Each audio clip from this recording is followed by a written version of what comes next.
newe, ndinospakwa ndinewe, kutapirirwa nerudo ndiri padhuze newe. Chii chandingaite baby kana ndisinewe, ndinozarwa nemufaro kana iwe uchifara, kana iwe uri pedyo kufara vira.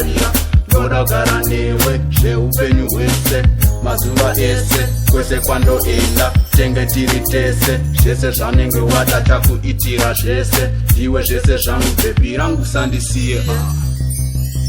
Nguva yareba mudiwa usineni, iwe mfaro wangu, rudo rwangu zvese ndiwe.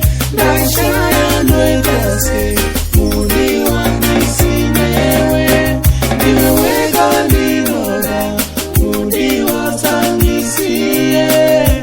Nguva yareba mudiwa usineni, iwe mfaro wangu, rudo rwangu zvese ndiwe.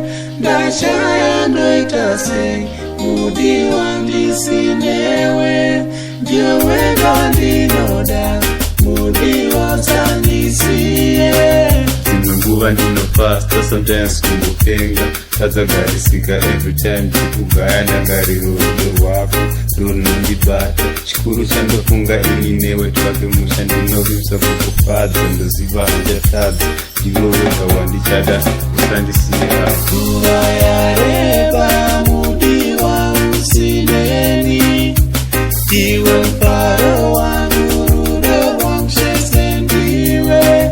Ndashaya ndoita sei, mudiwa ndisinewe, ndiwe wega ndinoda, mudiwa sandisiye.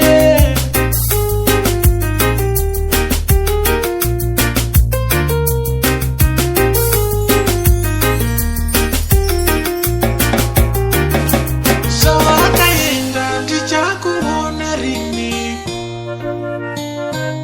ndinoziva uchava wakavimbika, wachengetedza zvidzidzo zvedu zvese.